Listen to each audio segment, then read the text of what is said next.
Je me présente rapidement, donc Alexandre Berry, je suis recruteur, chasseur de tête. Je travaille à mon compte comme recruteur depuis 2012. Je travaille dans les ressources humaines depuis 1999. J'ai à peu près fait un parcours 360 degrés dans le recrutement, puisque j'ai été candidat pour des postes, j'ai été client des cabinets de recrutement, j'ai dirigé des services recrutement dans des grandes entreprises, et puis j'ai décidé à un moment donné de me mettre à mon compte, après avoir été formé aussi dans un autre cabinet de recrutement où j'étais salarié.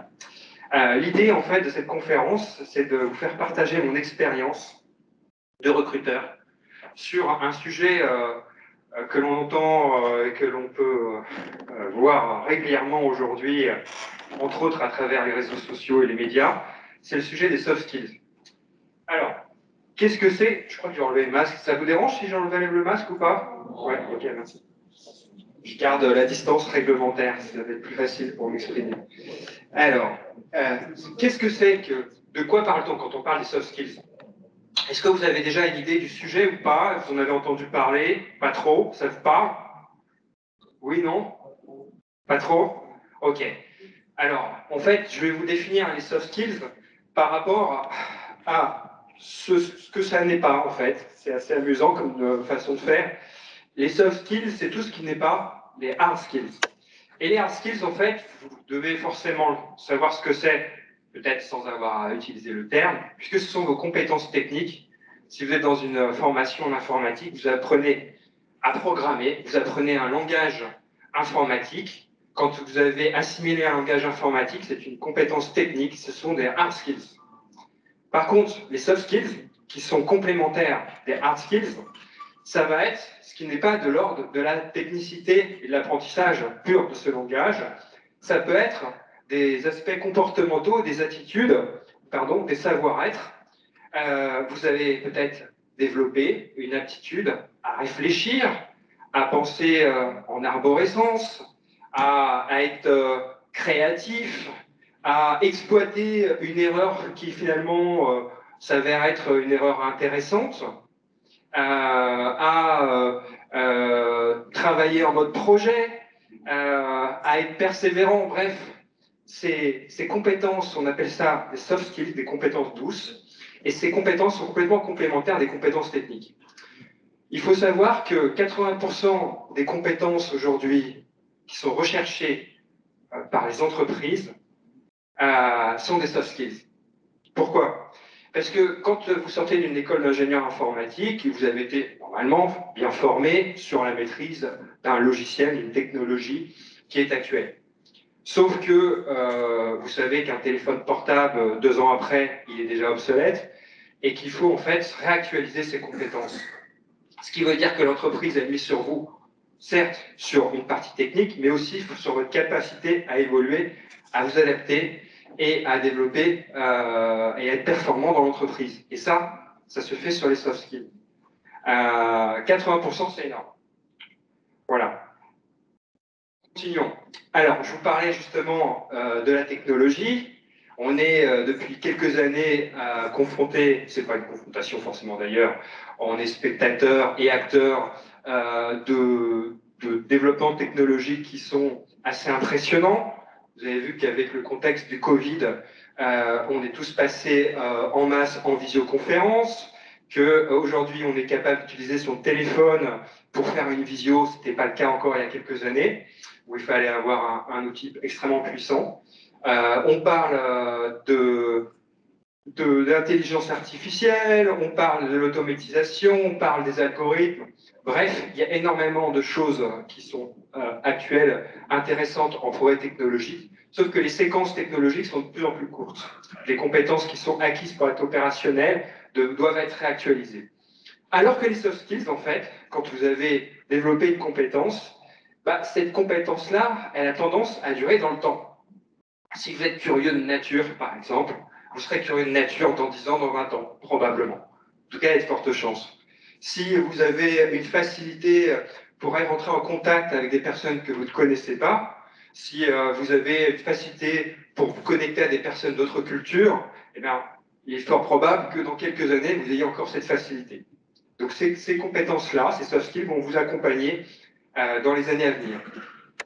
Alors, les hard skills et les soft skills, ça fait en fait un binôme. Ce sont deux choses qui sont complémentaires. Ce qui est intéressant aussi avec les soft skills, je pense que je vais devoir le dire au moins une centaine de fois, soft skills, donc peut-être de temps en temps je changerai de terme, avec les savoir-être ou les compétences douces. Ce qui est intéressant, c'est qu'elles sont transférables. Vous pouvez avoir développé des compétences, des aptitudes dans le domaine, donc des compétences non techniques, sur une activité, changer de métier, changer d'activité, ces compétences-là, vous allez les transférer. Et d'ailleurs, quand vous êtes étudiant, jeune diplômé, que vous n'avez pas forcément beaucoup d'expérience professionnelle derrière vous, et que vous frappez à la porte d'une entreprise, certes, vous avez peut-être la chance d'être sur un secteur qui est assez porteur, l'informatique, il y a beaucoup de demandes. Par contre, sachez que les entreprises qui ont le vent en poupe, elles reçoivent aussi beaucoup de candidatures. Et que si vous voulez être sélectionné pour un poste que vous avez choisi, poste idéal pour vous, l'idée c'est que ce qui va faire la différence, ce sera vos compétences de savoir-être, vos soft skills. Ces compétences-là, eh bien, les recruteurs vont pouvoir un petit peu les observer à travers votre attitude en entretien, votre attitude chez vous en visioconférence, mais aussi les expériences extra-professionnelles que vous avez eues. Par exemple, nous allons en parler.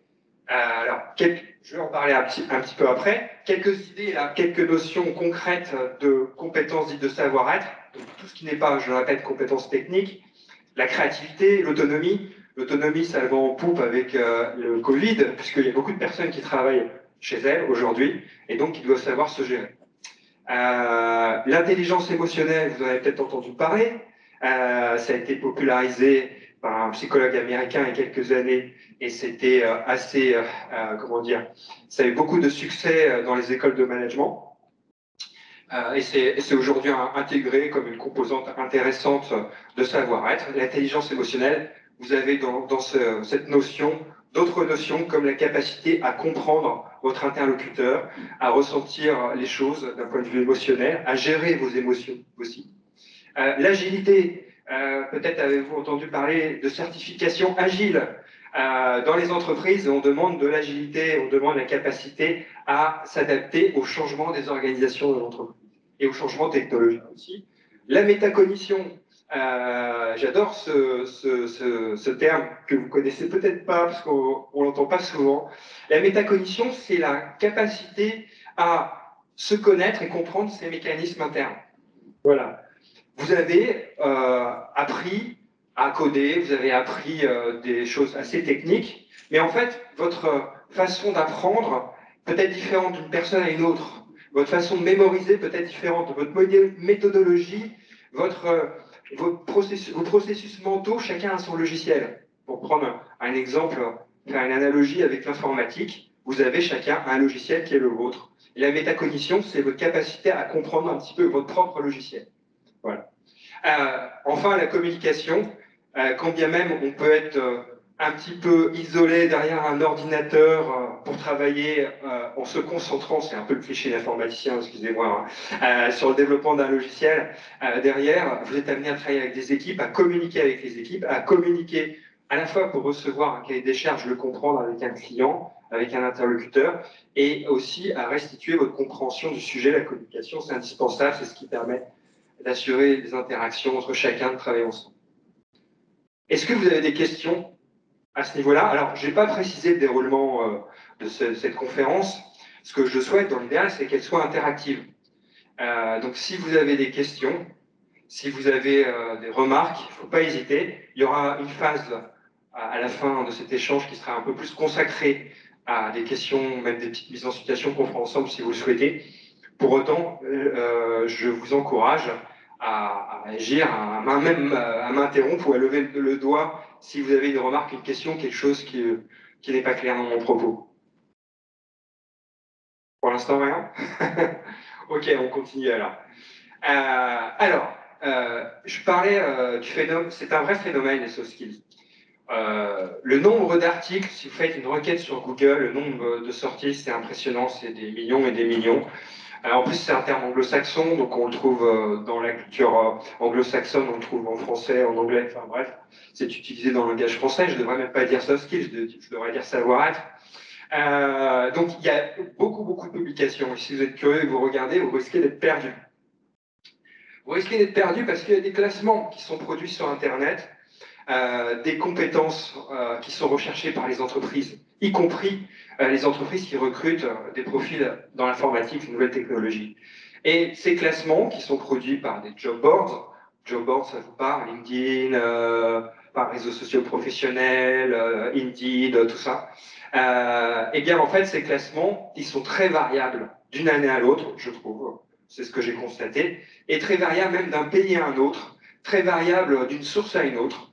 Alors, il y a quelques consensus, on verra, sur des compétences de savoir qui ressortent. Mais je trouve que si je me mets à la place d'un candidat, on est un peu perdu, parce qu'en plus, ça peut fonctionner comme une injonction, c'est-à-dire je tombe sur la publication du top des 15 compétences clés soft skills recherchées par les entreprises qui recrutent des profils d'ingénieurs en nouvelles technologies ou bachelor en informatique. Et là, je vais voir un classement, et puis je vais sur un autre site, je vois un autre classement. Et puis comme j'ai lu en titre que c'était les compétences qui étaient prises et recherchées, bon bah je vais essayer de voir si je peux mettre en avant ces compétences, voire même les développer, parce qu'on verra qu'il y en a certaines que vous pouvez développer plus facilement que d'autres. Sauf que l'année suivante, on ne parle plus des mêmes. Donc vous vous retrouvez un peu balancé là-dessus. Donc il y a une façon de s'extraire un petit peu de ça, et on va en parler tout à l'heure, pour pouvoir développer des soft skills qui sont aussi en accord un petit peu avec vos facilités. Donc je parlais d'injonctions, à force de lire des classements, ça devient des injonctions. Ok, il y a un consensus, malgré la diversité des classements et des termes qui sont utilisés. C'est quoi? C'est que les soft skills sont essentiels pour l'employabilité et la réussite professionnelle. Euh, merci, oui. Vous parlez des tops, mais si on doit chercher dans les tops, c'est une bonne remarque. C'est une bonne remarque. Et ça, on en parlera tout à l'heure avec la notion de norme. Tout à fait. Alors, ce qui est intéressant, c'est de faire la part des choses. C'est-à-dire que on va aller dans la tête d'une personne ou d'une entreprise qui recrute. On va le faire pour la façon de recruter en France, c'est peut-être un peu différent dans d'autres pays. Ce que j'ai constaté, quels que soient mes clients, que ce soit patron d'entreprise, recruteur professionnel, DRH, génie qui a monté une start-up et qui doit recruter des nouvelles équipes, ils ont peur de se tromper quand ils recrutent. Ils ont peur de se tromper. Donc ils vont, dans leurs propos, me dire, cherche quelqu'un qui sort du lot, qui fait la différence. Nous, on est les meilleurs, nous, on veut se différencier du marché, nous, on a un nouveau produit innovant. Donc je veux des gens qui sont un peu dans l'excellence et qui sortent un peu du lot. Et puis, dans la réalité, en fait, et ils vont se rassurer en recrutant des personnes qui sont un peu dans la norme. Donc c'est un paradoxe. Ça ne veut pas dire qu'on ne peut pas s'extraire de ce paradoxe, mais c'est intéressant d'en avoir conscience. Donc l'idée, c'est d'être un peu des deux côtés. C'est-à-dire, merci, je trouve que c'est une question super, de pouvoir rassurer votre interlocuteur parce que vous avez des fondamentaux qui sont dits dans la norme, et en même temps, de ne pas hésiter à mettre sur la table des aspects peut-être qui font votre singularité. Vous travaillez sur les deux tableaux. L'idée, c'est ce que je préconise, si je peux vous donner des conseils pour vos futurs entretiens, pour chercher un stage ou une entreprise comme premier emploi, c'est de privilégier quand même l'authenticité. Voilà. Et c'est très agréable aussi, il y a un processus de psychologie là-dessus, de pouvoir librement parler de soi par rapport à ses goûts, par rapport à ses talents, qui sont des talents naturels. J'en parlais tout à l'heure, je fais une analogie avec les gauchers et les droitiers. Vous n'avez pas choisi aujourd'hui. Aujourd'hui, on n'a pas choisi d'être gaucher ou droitier. Pourtant, au début du siècle, on attachait à l'école la main des gauchers. Et il y a 15% en France de gauchers. Si je joue au tennis et que je suis gaucher, il y a plus de chances que je rencontre des joueurs, des adversaires qui soient droitiers. Donc je vais avoir, par rapport à un droitier qui a moins de chances de rencontrer des gauchers, je vais avoir un avantage. Pourtant, je suis dans la minorité statistique. Vous voyez? Et le monde a été créé pour les droitiers. Les ciseaux, l'écriture, voilà. Donc, c'est pas parce que vous avez une singularité qui est moins représentée peut-être statistiquement qu'elle elle n'apporte pas quelque chose. L'idée, c'est pas non plus de faire peur à votre interlocuteur en misant que sur quelque chose qui vous différencie. Est-ce que j'ai répondu à votre question? Merci. Donc les compétences, les soft skills font la différence à compétences. Les soft skills font la différence à compétences égales. Hein, si vous retrouvez plusieurs candidats avec la même formation, il y a une évaluation technique, on vous a mis devant un ordinateur pour vous tester sur la compréhension d'un langage informatique, vous retrouvez 4 candidats avec avoir passé le premier test. La différence va se faire après sur la sensation que va avoir votre interlocuteur par rapport à une attitude que vous avez et qui est liée aux soft skills, au savoir-être. Ok, je me suis amusé à aller sur Internet consulter une étude qui a été réalisée par un site d'une start-up qui est basée à Londres, qui est spécialisée, qui est un moteur de recherche professionnel, d'offres d'emploi. Et ils ont comparé, ils ont fait une analyse sémantique sur 5 millions d'offres d'emploi dans plusieurs pays du monde. Donc, ils sont allés chercher avec leur algorithme les termes qui étaient relatifs à des soft skills qui étaient indiqués dans les offres d'emploi. Et c'est intéressant de voir qu'il y a une grosse différence d'un pays à l'autre. Vous voyez par exemple qu'aux États-Unis, le sens de l'organisation, c'est 26% des soft skills qui sont demandés sur les offres d'emploi. En France, c'est 10%. Voilà. Il y a un décalage entre la France et les États-Unis aujourd'hui qui est assez important, enfin, qui est significatif, sur la valorisation et la recherche des soft skills dans les offres d'emploi. Le monde anglo-saxon est un peu plus en demande. Je ne suis pas prophète, mais je ne serais pas surpris de savoir que dans les années à venir, on va se rapprocher des pratiques des États-Unis en termes de recrutement sur ces sujets-là. C'est-à-dire de plus en plus valoriser cette partie soft skills. Vous avez peut-être entendu parler de Xavier Niel. Je ne sais pas si ça vous dit quelque chose. Donc lui, il a monté une formation où il valorise aussi dans sa sélection des profils de personnes par rapport à des aptitudes et des connaissances techniques, mais aussi par rapport à des qualités qui sont celles des soft skills. Voilà.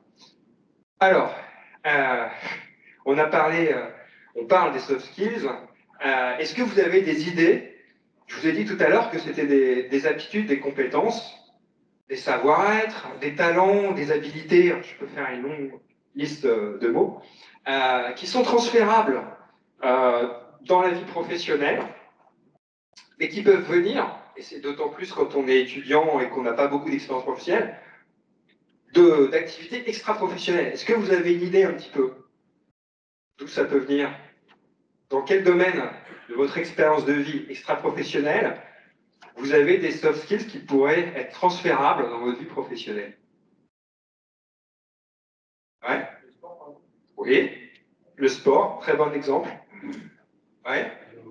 Le rugby? J'entends pas, pardon, je suis un peu sûr. J'arrive. Je reste à distance, mais je m'approche. Les hobbies? Oui, bien sûr, bien sûr, bien sûr. Les différents hobbies, les passions. Alors, la cuisine. J'aime bien cet exemple de la cuisine. Bon, alors vous n'êtes pas forcément tous en compétition pour gagner MasterChef, mais dans la pratique de la cuisine, on retrouve énormément de choses qui sont en fait en lien avec la notion de soft skills. Déjà, la réussite d'un plat, c'est pas un seul ingrédient. Donc la réussite professionnelle, c'est pas une compétence, c'est plusieurs compétences qui vont faire que ça marche. C'est multifactoriel. Et c'est pas que aussi une question de choix d'ingrédients, ça va être aussi une question de dosage. Donc si vous avez des aptitudes, des savoir-être, mais que en fait le dosage n'est pas adapté, si vous êtes too much, parfois c'est possible, sur quelque chose qui dans certaines situations est un talent, ça peut ne pas fonctionner. Voilà. La cuisine, ce que j'aime bien aussi, c'est qu'il y a plusieurs façons de l'approcher. Vous pouvez faire de la cuisine en improvisant totalement. Là, on va parler de la créativité. Vous avez peut-être aussi des contraintes. Qu'est-ce qu'il y a dans le frigo, qu'est-ce qu'il y a dans le placard? Et quand vous cuisinez, vous pouvez cuisiner pour vous, mais aussi pour d'autres personnes. Donc il y a aussi le rapport à l'autre. Et puis quand vous cuisinez, vous pouvez prendre en compte des facteurs environnementaux. Plat d'hiver, plat d'été. Vous pouvez prendre en compte les contraintes alimentaires des personnes pour lesquelles vous cuisinez. Donc finalement, c'est une sorte d'écosystème et qui est très intéressant pour faire une analogie avec les savoir-être. Vous allez avoir des personnes qui cuisinent en improvisant, d'autres qui suivent la recette à la lettre. Et derrière, en fait, cette façon de cuisiner, sans être un professionnel, un grand chef, vous avez des soft skills que vous pouvez transférer, transposer dans la vie professionnelle. Travailler avec méthode, être créatif, improviser, tout ça, ça existe dans la vie professionnelle. C'est clair pour vous? Ouais. Qui c'est qui cuisine? Personne cuisine. Ouais? Ça vous parle? Ok. Je vous demanderai à la fin des recettes, parce qu'on fait un concours de recettes. Il y en a qui font peut-être des barbecues, c'est pas vraiment le top de la cuisine. Et en fait, comme vous pouvez le constater sur cette photo, c'est tout un art, le barbecue. Parfois, on ne prend pas en compte le sens du vent. Donc vous voyez que même pour un barbecue, il y a des compétences derrière. Et il y a la façon de gérer un paramètre qui est l'environnement, tout simplement. Comme dans un travail, dans un poste, prendre en compte l'environnement de travail dans lequel on est, c'est une compétence aussi. Voilà.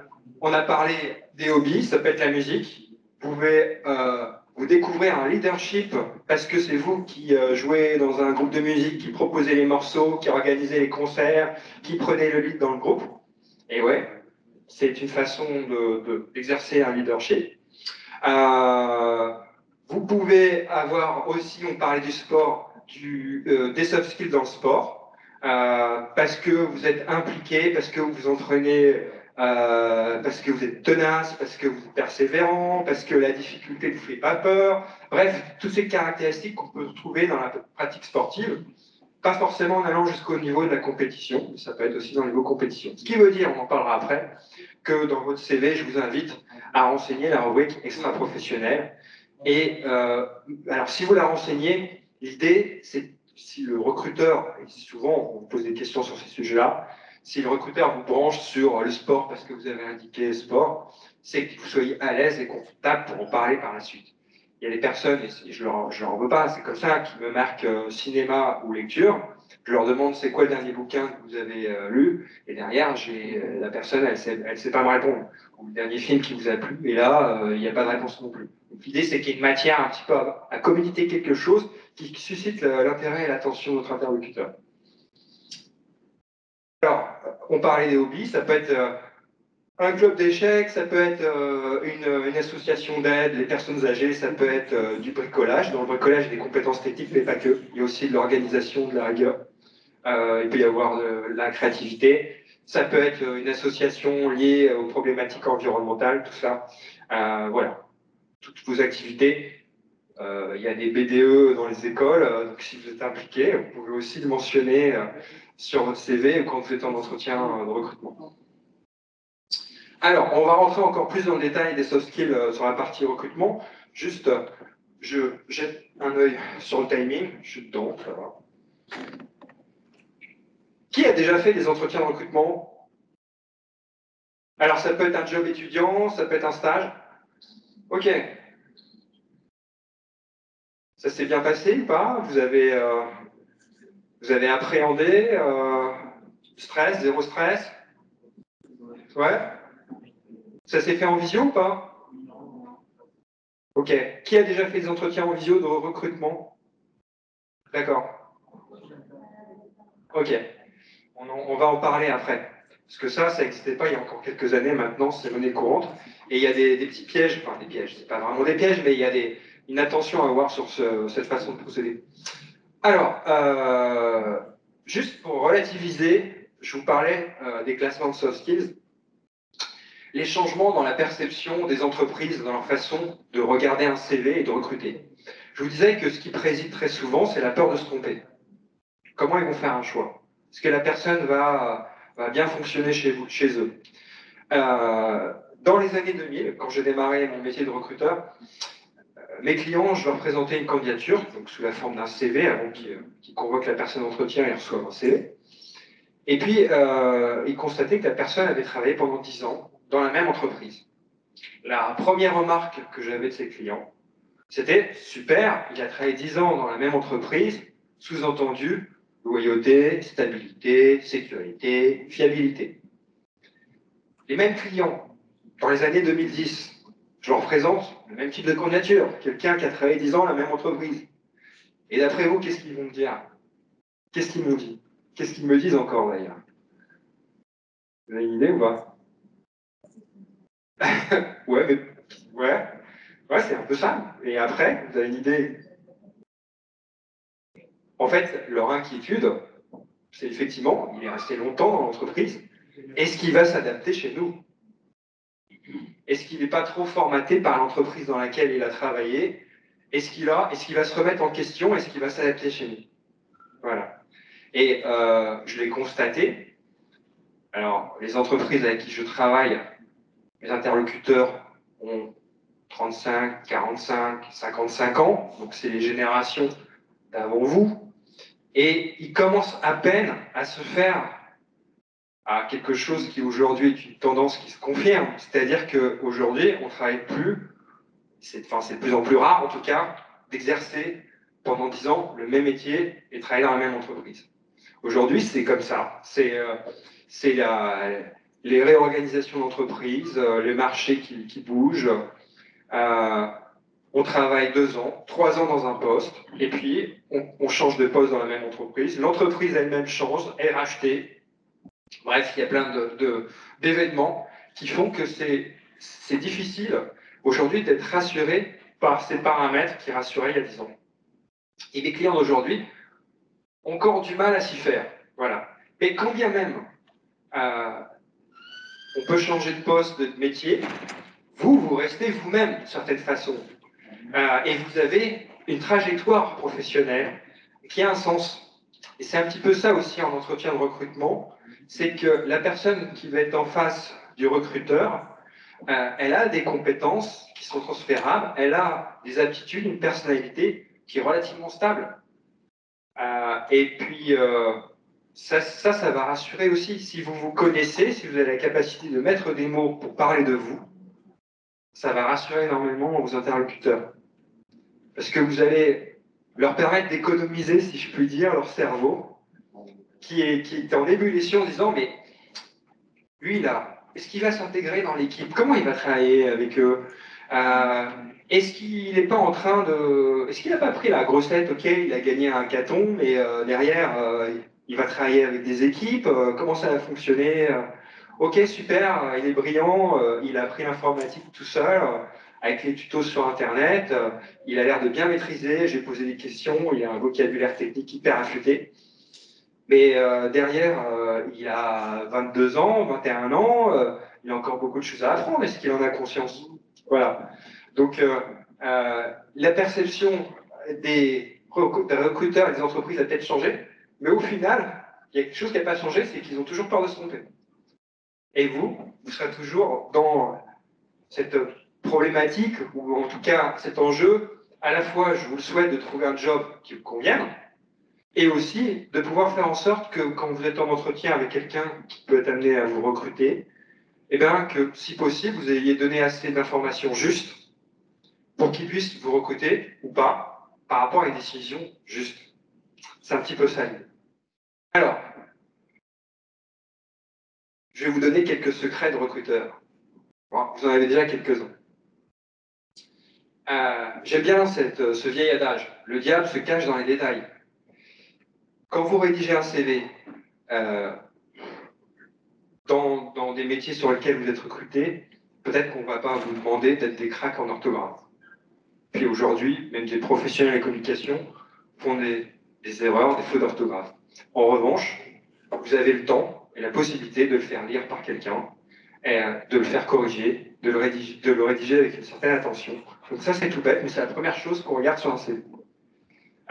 Donc, le recruteur va déjà avoir une attention sur le CV, les premiers termes qu'il va regarder dessus. Il faut savoir que dans la langue française, mais aussi en anglais, notre œil sur la lecture d'un CV, il fonctionne de haut en bas. On met quelques secondes quand on reçoit une candidature pour avoir un premier avis. Puisqu'on en reçoit plein, on reçoit beaucoup de mails, on reçoit beaucoup de candidatures. Donc, si vous mettez un titre sur le CV, je vous le recommande. Si vous répondez à une annonce, faites en sorte que ce soit le même titre que l'annonce. Parce que ça m'arrive très souvent de recevoir des CV avec un titre qui n'a rien à voir avec l'annonce. Ça déjà, ça donne une matière à discussion. Alors, si si je parle de ça avec le candidat, c'est que j'ai quand même demandé au candidat à venir en entretien, parce qu'il y avait sur son parcours des choses qui m'intéressaient. Mais bon, voilà, ça veut dire que vous avez fait un effort et que vous pouvez avoir des CV qui varient un petit peu en fonction des candidatures que vous allez adresser pour répondre à des annonces. Après, si vous envoyez une candidature spontanée, c'est autre chose. Vous mettez un titre qui correspond à un poste qui vous intéresse. Et là, vous pouvez aussi faire une démarche qui atteste de soft skills, c'est votre curiosité. Vous allez faire votre travail d'enquêteur pour aller regarder les offres d'emploi qui existent sur une typologie de poste qui vous intéresse. Vous allez voir qu'il y a un vocabulaire qui est employé. Vous connaissez déjà ce vocabulaire, vous l'apprenez aussi quand vous êtes étudiant en informatique dans les nouvelles technologies, vous assimilez un vocabulaire. Et ce vocabulaire, ça vous met déjà un pied dans le monde professionnel. La rubrique extra-professionnelle, on en a parlé tout à l'heure. Alors là, c'est hyper intéressant.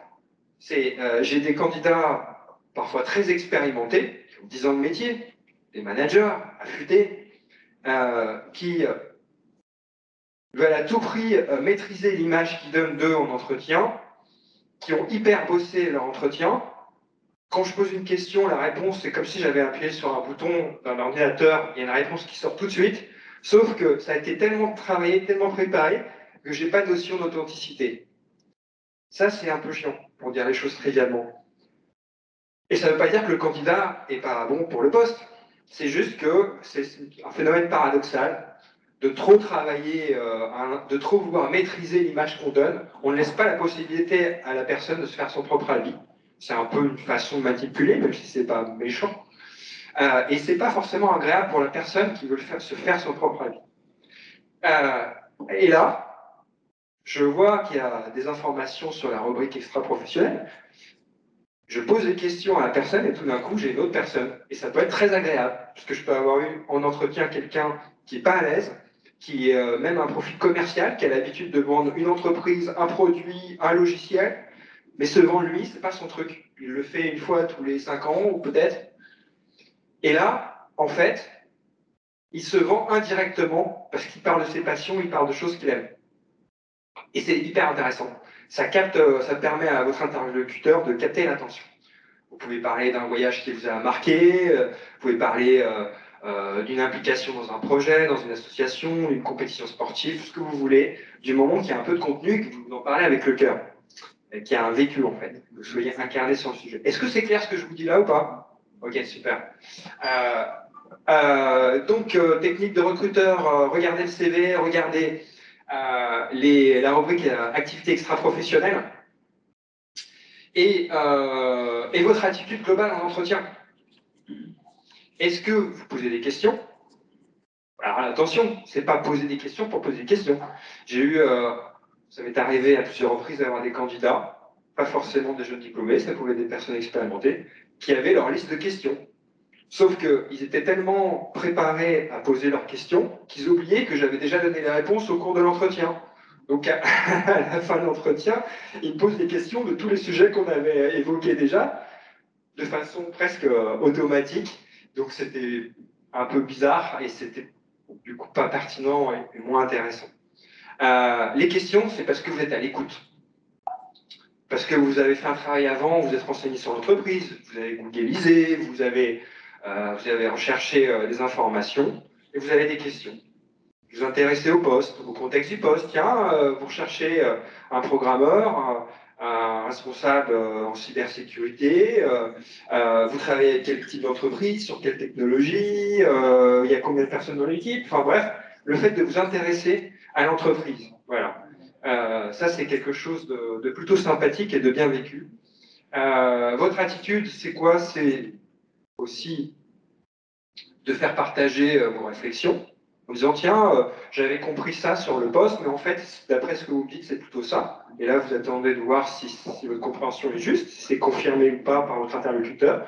En fait, tout ce que je suis en train de vous dire, dans l'idéal, peut-être que vous n'arriverez pas à faire tout ça, et puis d'une certaine façon, je suis en train de faire des injonctions. Donc l'idée, c'est que vous pilotiez vous-même comme vous le souhaitiez, votre attitude en entretien. Vous avez le droit d'avoir du stress, vous avez le droit de ne pas être à l'aise. C'est pas un métier d'être candidat, on est bien d'accord. Votre métier, ce sera autre chose. En revanche, l'idée, c'est que si on peut faire en sorte que ce soit quelque chose de sympathique et professionnel, vous pouvez participer à ça à votre niveau. Et l'idée, c'est de penser qu'il y a une personne en face de vous, qu'elle soit sympa, pas sympa, qu'elle n'y connaisse rien en informatique, qui sont des intermédiaires et qui ne comprennent pas forcément bien le sujet, mais qui ont quand même l'impression qu'ils doivent derrière rendre des comptes à un boss qui lui comprend bien le sujet. Donc, d'essayer d'être dans une attitude à la fois de courtoisie et de collaboration. Vous donnez des informations, il vous donne des informations. C'est pas que la personne qui vous choisit, c'est aussi vous qui vous positionnez, si possible. Alors, ça, plus vous aurez l'expérience, plus vous aurez la possibilité de vous positionner théoriquement. C'est un petit peu ça, hein, l'idée de l'expérience professionnelle. Quand on démarre dans la vie professionnelle, on a un peu moins de possibilités de ce que j'appelle le luxe de choisir son job au sein d'entreprise. Je module mon propos parce qu'il y a des secteurs qui sont en tension, on a un peu plus de choix que d'autres, et c'est le cas de l'informatique. Voilà. Alors, on parlait d'attitude. Bon, il y a des basiques dans l'attitude. Hein. Le vocabulaire des soft skills, il est parfois complexe. Tout à l'heure, j'ai utilisé le terme métacognition. On peut parler d'assertivité, on peut parler de réflexivité. Mais en fait, vous avez des choses toutes bêtes. Des fondamentaux. Donc pas besoin de se compliquer la vie. Commençons par les fondamentaux. Soyez ponctuels, que ce soit un rendez-vous en visio, un rendez-vous en présentiel. Alors, j'en parle en connaissance de cause. Moi, pendant très longtemps, j'ai fait un travail dessus, spécialiste de faire les choses au dernier moment et d'être en retard. J'ai pris sur moi et je me suis dit que c'était pas mal de considérer aussi que le fait d'être en retard, ça mettait dans des conditions un peu de stress et que c'était facilement gérable et évitable. En fait, voilà. Donc, vous avez un rendez-vous en visio, faites le nécessaire pour que votre ordinateur, votre configuration fonctionne, parce qu'en plus, vous devez jongler entre différentes applis. Il y a des sociétés qui utilisent Teams, d'autres pas Teams, d'autres c'est Zoom, et ainsi de suite, les mises à jour, et ainsi de suite. Bon, c'est quand même votre domaine, l'informatique. Voilà. Mais il n'y a pas que ça. Il y a le fait aussi, si vous anticipez les choses, vous vous déplacez, hein, cette fois-ci en physique, pour aller voir une entreprise, arrivez en avance et si possible, faites un repérage avant, prenez de la marge, parce que si vous arrivez en train de transpirer en entretien avec du retard, vous allez déjà démarrer l'entretien en stress. C'est tout bête. Hein. Voilà. Et puis la ponctualité, c'est tout bête, c'est aussi une affaire de respect de son interlocuteur. Le soin porté à la forme, à l'écrit, à l'oral. Donc attention dans la façon de vous exprimer. Quand vous avez... Alors ça ne veut pas dire qu'il faut parler comme si vous étiez un spécialiste de la littérature, de la rhétorique ou autre. Mais je disais tout à l'heure, vous mettez déjà un pied dans le monde professionnel quand vous utilisez un vocabulaire professionnel. Voilà. Il y a beaucoup de termes professionnels dans l'informatique, des termes anglo-saxons. Il y a aussi des termes français pour parler de vous, pour parler de soft skills, pour vous présenter. Sélectionnez quelques mots avec lesquels vous êtes à l'aise, et puis ce sera suffisant pour pouvoir vous exprimer de façon claire. Et votre présentation, c'est tout bête, mais ça reste un basique. Il ne s'agit pas forcément d'être en entretien en costume cravate, mais de se faire attention à avoir une présentation au minimum un petit peu soignée. Justement, on en parle à travers la visioconférence. La visioconférence, ce qui est intéressant, c'est qu'il y a eu un accélérateur avec le Covid, bien entendu, de tout ce qui était télétravail, y compris d'entretien en visio. Sauf qu'il y a une confusion qui se fait et qui est un petit peu, comment dire, sournoise, si je puis dire, avec les entretiens en visioconférence. C'est que l'entretien, il se passe chez vous, très souvent, dans votre chambre, dans le lieu où vous travaillez, où vous vivez. Alors qu'avant, quand vous avez des entretiens, le premier entretien était un entretien en présentiel, c'était dans les bureaux d'entreprise. Ça change tout. Donc, moi, ça m'arrive d'avoir des entretiens, que ce soit avec des jeunes diplômés ou des personnes beaucoup plus expérimentées. qui se sont pas forcément souciées de cet aspect des choses, qui se sentent à l'aise, ces personnes-là, parce qu'elles sont chez elles, dans leur espace domestique, sauf que tout d'un coup, j'ai plein de bruits qui apparaissent, la personne n'a pas déconnecté le chat de son ordinateur, et pendant 15 minutes, je discute et j'entends des bips dans tous les sens, parce qu'il y a plein de copains qui sont en train de lui envoyer des messages, et sa boîte à email sonne dans tous les sens. C'est tout bête, mais ça perturbe la qualité de l'échange. Et oui, c'est votre ordinateur, vous êtes chez vous, et du coup, il y a un parasitage qui peut se faire. Mais ça, c'est un exemple, j'en ai d'autres.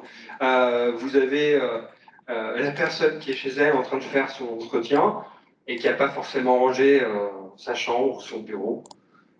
Pour dire les choses trivialement, ça donne un peu une impression de bordel. Ça ne donne pas forcément une bonne image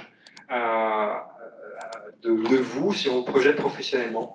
Donc, je ne vous demanderai pas forcément de ranger votre chambre, si c'est le cas, ou votre bureau, mais peut-être vous pouvez mettre, il y a aujourd'hui des possibilités de flouter en fait le fond d'écran quand vous êtes en visio. Voilà, c'est un petit détail qui peut faire la différence. Rappelez-vous, vous êtes plusieurs candidats à être en visio parce que vous avez un petit génie qui a monté une start-up, qui a fait une levée de fonds et qui a envie de recruter des jeunes diplômés parce qu'il a confiance dans les jeunes pousses, si je puis dire. Il se retrouve avec 4 candidats. Les 4 candidats sont super chauds, ils sont au taquet, ils disent oh, j'ai envie de travailler dans cette entreprise, le projet est trop stimulant. Sauf que sur les 4, qui étaient assez bons au niveau technique, eh ben, il y en a 2, ils ne donnaient pas une bonne image par rapport à des détails comme ceux que je viens de vous donner. Voilà, tout simplement. Alors qu'ils peuvent être en fait professionnels et ils peuvent avoir la réussite. C'est clair jusque-là, vous avez des questions? Non? Ok. Un petit nuage de mots, j'aime bien ça, sur des savoir-être, soft skills qui sont... Alors, la liste des soft skills, il y en a des centaines.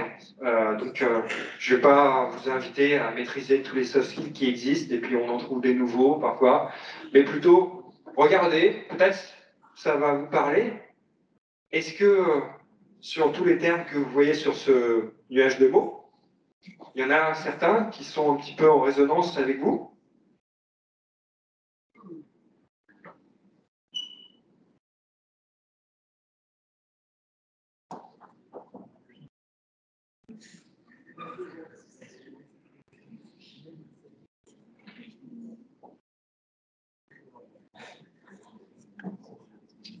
Il y a un petit terme là qui est planqué en jaune, je ne sais pas si c'est assez gros le caractère. Sérendipité. Ça te parle ça ou pas du tout? Non? Personne? Ok. Bah, super, vous allez apprendre un terme encore aujourd'hui, après métacognition. La sérendipité, souvent je me trompe quand je prononce ce terme, c'est la capacité, l'aptitude à faire par hasard une découverte inattendue et à en saisir l'utilité. Alors, c'est un concept qui vient un petit peu des sciences, mais pas que. Pour information, la découverte des micro-ondes, c'est un chercheur qui s'est retrouvé avec un bonbon qui avait fondu dans sa blouse et qui s'est rendu compte qu'il pouvait l'utiliser pour autre chose que ce qu'il avait prévu au départ. Mais si on va aussi dans la cuisine, la tarte tatin, les sœurs tatin, c'est une tarte qui était ratée au départ. Voilà. Et même l'invention du champagne, c'est une bouteille qui avait fermenté, qui a été, c'était un moine qui s'appelait Dom Pérignon qui avait découvert une bouteille fermentée. Voilà. Donc en fait, l'idée c'est que dans les nouvelles technologies, il y a des sauts technologiques, il y a des découvertes qui sont inattendues. Et la sérendipité, pardon, c'est cette capacité à être en état d'ouverture par rapport à quelque chose qui n'était pas prévu et en faire quelque chose et l'intégrer. Quand on est obstiné pour résoudre un problème, quand on est hyper passionné, on est parfois dans une sorte de tunnel mental. Et en fait, on n'envisage pas forcément d'accueillir quelque chose qui n'était pas prévu. C'est un peu ça, cette notion-là. Ça vous parle, ça, ou pas du tout? Ouais, un peu? Ok.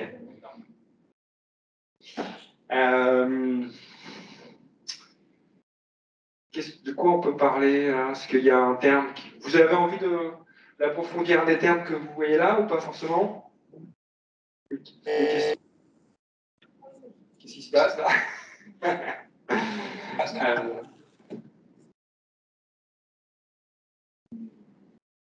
Alors, la résolution de problèmes complexes, c'est ouvert un petit peu. C'est un sujet qui ressort énormément à travers des études qui ont été faites à l'échelle internationale sur les sociétés qui recrutent dans les nouvelles technologies. Ça fait partie des compétences qui sont recherchées. Il faut savoir que ce qui vous différencie des automatismes, des ordinateurs, c'est aussi votre capacité à résoudre des problèmes ou des choses complexes. C'est-à-dire que l'ordinateur, quand bien même on a développé une intelligence artificielle, il est en impasse sur certaines façons de faire les choses. Et là, vous pouvez apporter votre différence. Est-ce que la notion de VUCA, ça vous dit quelque chose ou pas? Non? Bon, mettez ça dans un coin de votre esprit, notez-le sur un cahier. J'en dis pas plus. Vous pourrez voir un petit peu.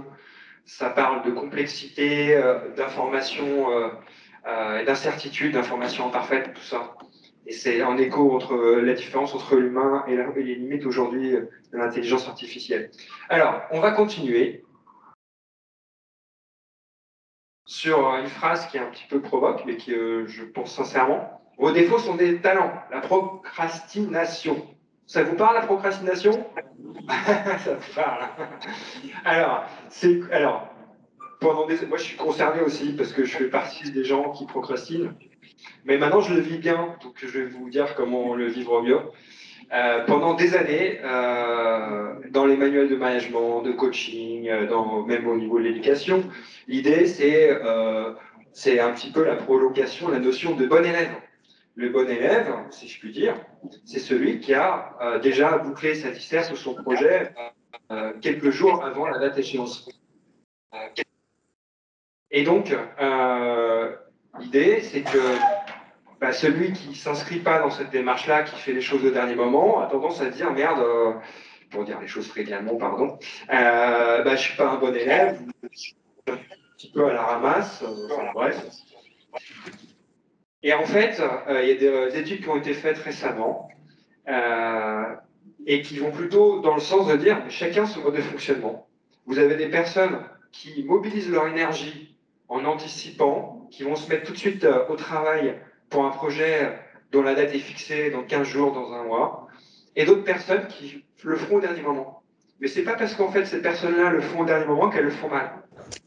Elles peuvent en fait réussir. Alors certes, ça crée un peu de stress, et ça peut fonctionner. Donc on s'est rendu compte que chez des personnes qui procrastinent, qui font les choses, qui repoussent les choses jusqu'au dernier moment, eh bien en fait, il peut y avoir des talents derrière. Ça vous rassure un petit peu ou pas? Bon, c'est très bien. Par contre, essayez quand même de prendre un petit peu d'avance parce que ça vous mettra à l'abri du stress. Le stress, on en parle aussi. La gestion du stress, ça fait partie des soft skills, des compétences de savoir-être. Voilà. Donc en fait, vos défauts sont des talents. J'ai eu des candidats qui me disaient qu'ils étaient fainéants, qu'ils aimaient pas être, mais en fait, derrière la fainéantise, il y a parfois la recherche d'efficacité. Alors, il ne s'agit pas forcément de faire un effet de provocation quand vous avez en face de vous un recruteur, une entreprise qui a envie d'en savoir un peu plus sur votre façon de fonctionner. En fait, les défauts qui deviennent des qualités ou les qualités qui deviennent des défauts, ça dépend de l'environnement dans lequel vous êtes. Et aussi du dosage du défaut de la qualité. Ça va jusque-là? Ouais? Vous avez des remarques, des questions? Dites-moi. Ah, peut-être au fond? Non? Ok. Alors, il y a des soft skills? Oui. Oui, sur la question de l'assertivité. Ouais. Ça peut être un soft skill intéressant. Alors, oula, je vais y arriver. L'assertivité. Vous connaissez ce terme ou pas? Vous en avez entendu parler? Oui? Ouais? Ok. Bon, vous allez apprendre encore un terme. Donc, l'assertivité, en fait, c'est la capacité à s'exprimer et à défendre ses opinions, ses droits, sans empiéter sur ceux des autres. En fait, c'est une forme de diplomatie, d'affirmation de soi dans l'aspect de l'autre.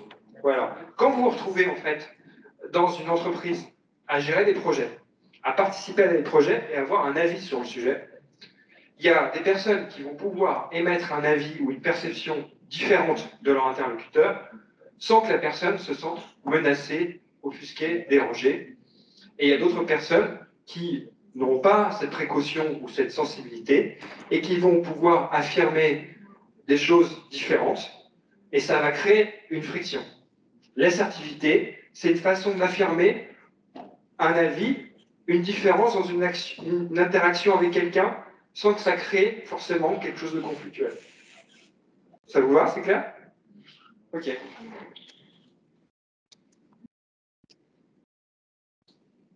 La coopération, alors la réflexivité, c'est l'extension d'un terme qui existe dans la psychologie et c'est un petit peu la même chose que la métacognition.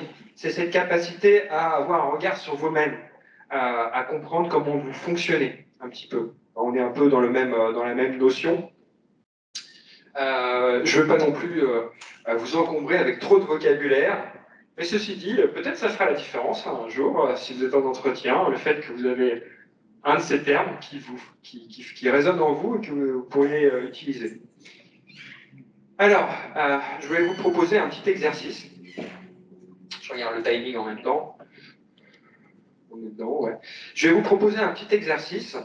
Alors, soit on le fait là ensemble, je ne sais pas si vous allez avoir envie de le faire là, soit ça reste une suggestion et faites-le entre vous.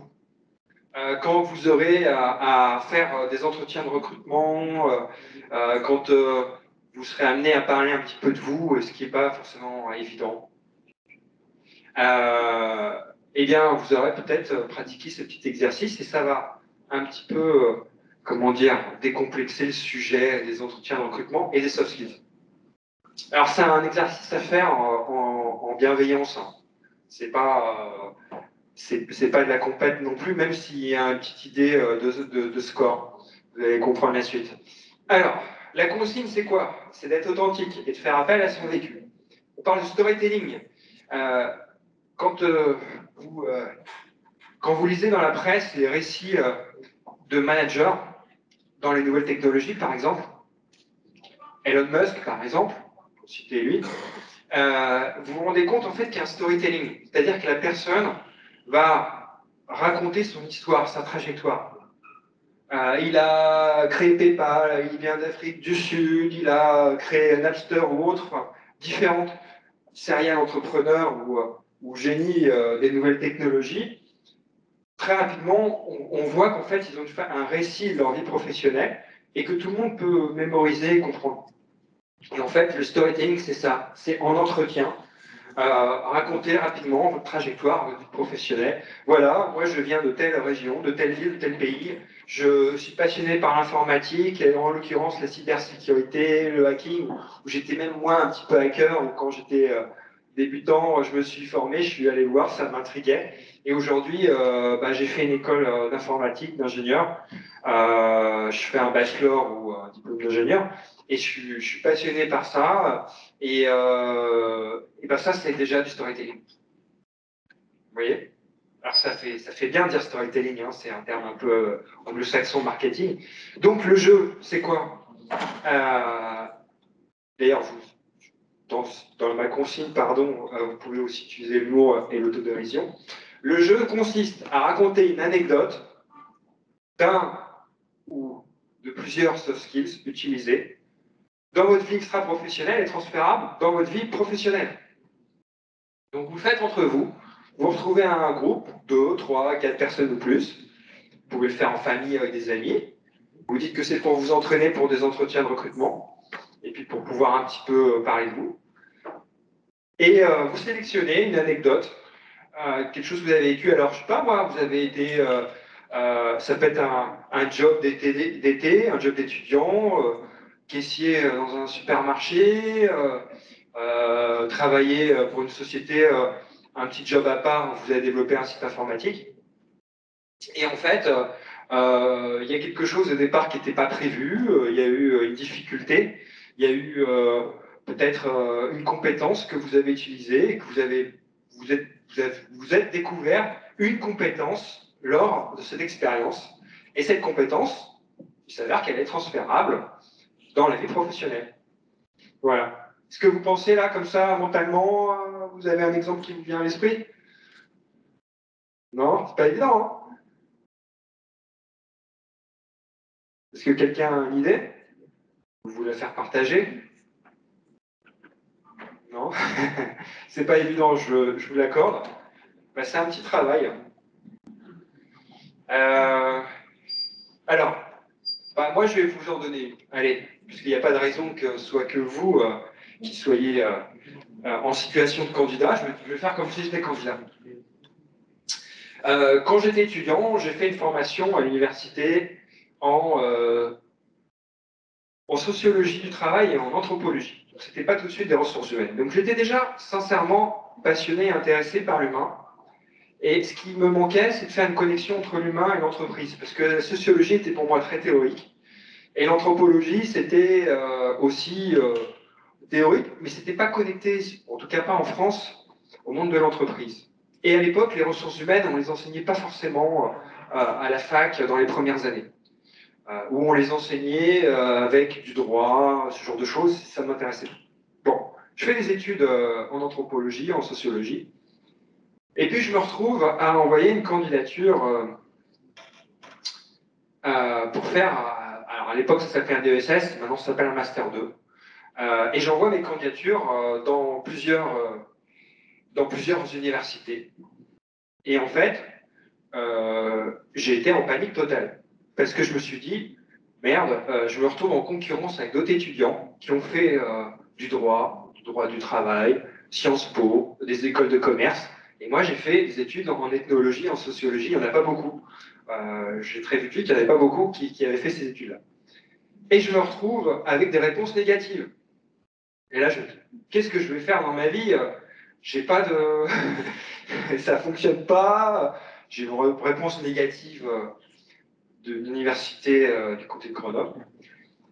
J'étais vraiment en stress. Et puis à un moment donné, je reçois une réponse positive, du moins pour avoir un entretien. C'était mon premier entretien où j'avais un enjeu très fort, dans une université à Paris. Et ça reste aujourd'hui dans les classements de formation, une des formations les plus reconnues en France. Donc je suis super fier. Et j'étais le seul à avoir fait de l'ethnologie dans cette formation. C'était tous mes collègues de promo, des étudiants d'école de commerce ou de Sciences Po, essentiellement. Et je me retrouve en entretien avec deux personnes en face de moi qui posent des questions. Un qui faisait le gentil, un qui faisait le méchant. Ce que je ne vous ai pas dit, c'est qu'avant de postuler pour cette formation, j'avais quand même un background professionnel. J'avais fait pas mal de jobs étudiants tout au long de mon parcours d'étudiant à la fac. Et en plus, à l'époque, il y avait l'armée. C'était la dernière année où il y avait le service militaire. Et j'avais fait mon service. J'avais devancé la fin de mes études. J'ai fait une interruption après mon bac plus 4 en sociologie. J'ai fait mon service dans la Marine nationale. Sauf que j'ai eu la possibilité, et je l'ai fait spontanément, de donner une orientation au sujet de mon service. Et là, qu'est-ce que j'ai fait dans la Marine nationale? J'ai fait des ressources humaines. Je me suis occupé de la reconversion des marins dans la vie professionnelle. Et c'était passionnant. Et tous mes copains de lycée me disent, mais qu'est-ce que tu vas faire à l'armée? Nous, on se fait réformer, c'est pas intéressant. Ils ne comprenaient pas. Et moi, je me suis dit, je ne sais pas pourquoi. L'intuition, l'instinct, ça me permettait de quitter la région parisienne. J'ai fait ça, j'étais dans le sud de la France. La marine, ça m'a toujours inspiré, même si je ne suis pas forcément fan de tout ce qui est autorité. Et je me suis éclaté. Mais vraiment. Et là, le truc incroyable qui s'est passé, c'est que quand je me retrouve en entretien avec les deux personnes de l'université, j'ai un professionnel qui ne me dit pas ce qu'il faisait, qui me pose plein de questions, et qui m'a posé des questions sur mon CV, qu'est-ce qu'il voyait, que j'avais fait des jobs étudiants, et puis que j'avais fait l'armée. Voilà. Et il me pose des questions sur ce que j'ai fait en marine. Et je lui dis, je me suis occupé de la reconversion des militaires dans la vie civile. Bon, j'étais formé par la marine qui formait vraiment bien sur ces sujets-là. Et j'ai travaillé même d'ailleurs avec un cadre à l'époque ça s'appelait NPE, maintenant c'est Pôle emploi, un haut cadre détaché auprès des armées. Et là, le gars, en face de moi, le monsieur, me demande qui c'est. Bah, je lui dis le nom de la personne, et là il me dit je le connais. Donc déjà, ça c'est assez surprenant, j'étais un peu si. Bon, et alors, lui il était plutôt posé dans ses questions, et son collègue, qui était prof de droit, était beaucoup plus push, comme on dit, et il me poussait un petit peu. Ils avaient relevé que sur mon CV ou ma lettre de motivation, j'avais fait une faute d'orthographe. Ça m'avait déstabilisé. Je rentre chez moi, perplexe, en me disant, bon, bah, ça y est, c'est foiré. Il m'a pointé sur deux, trois erreurs, machin. Et en fait, j'ai été sélectionné. Et j'ai appris par la suite que la personne qui était en face de moi et qui me disait qu'il connaissait le haut cadre détaché des armées, c'était le patron de Pôle emploi en France. Rien que ça. Nommé par le ministère du Travail pour votre information. Un monsieur, je ne sais pas s'il exerce, non, je pense qu'il a pris sa retraite maintenant, qui a un super profil professionnel. Donc voilà, qu'est-ce qui a fait en termes de soft skills dans cette anecdote? Qu'est-ce que j'ai eu comme soft skills transférables? Bah déjà, j'avais une passion pour l'humain qui existait en sociologie, qui existait en ethnologie. Et elle m'a guidé pour faire ce service national dans la marine et dans les ressources humaines, alors que je pouvais peut-être me faire informer. J'ai répondu à des questions qui étaient posées par les deux professionnels, qui avaient un âge assez respectable, des gens qui avaient 45, 50 ans, moi j'avais 20 ans, et j'étais impressionné. Et j'ai répondu en étant le plus sincère possible. Voilà. Et au final, je suis très content d'avoir pu faire cette formation et d'avoir été une des rares personnes sélectionnées pour répondre à monsieur tout à l'heure. On parlait de la différence. Là, en l'occurrence, j'étais le seul parmi tous mes collègues de promo à avoir fait un cursus en sociologie et en ethnologie. Voilà. Ça vous va comme anecdote ou pas? Ouais.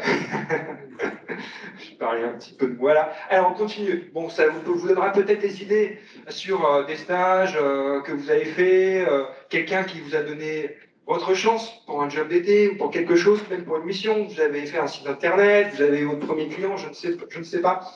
Pensez à ça. Votre conviction, votre persévérance, pardon, votre sincérité, ça touche aussi. Je pense que le fait que j'étais sincère dans mes goûts, dans mes intérêts, quand bien même je pouvais être en concurrence avec des personnes qui étaient beaucoup plus brillantes que moi dans les études, ça a pu fonctionner dans le fait que je sois sélectionné dans cette formation.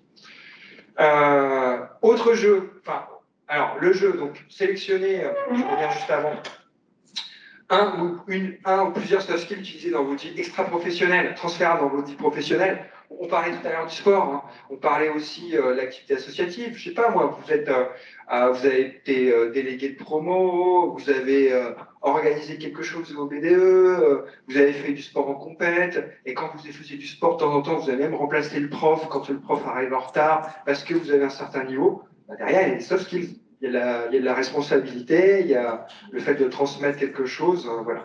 Vous avez peut-être aidé un copain ou une copine sur des devoirs qui étaient en difficulté, et en fait c'est une matière qui vous plaît et vous l'avez aidé. Ça aussi, c'est des soft skills. Donc vous pouvez en parler. Alors, la deuxième partie de ce jeu, c'est vous allez surmonter des difficultés en mobilisant vos soft skills, raconter une anecdote. Voilà.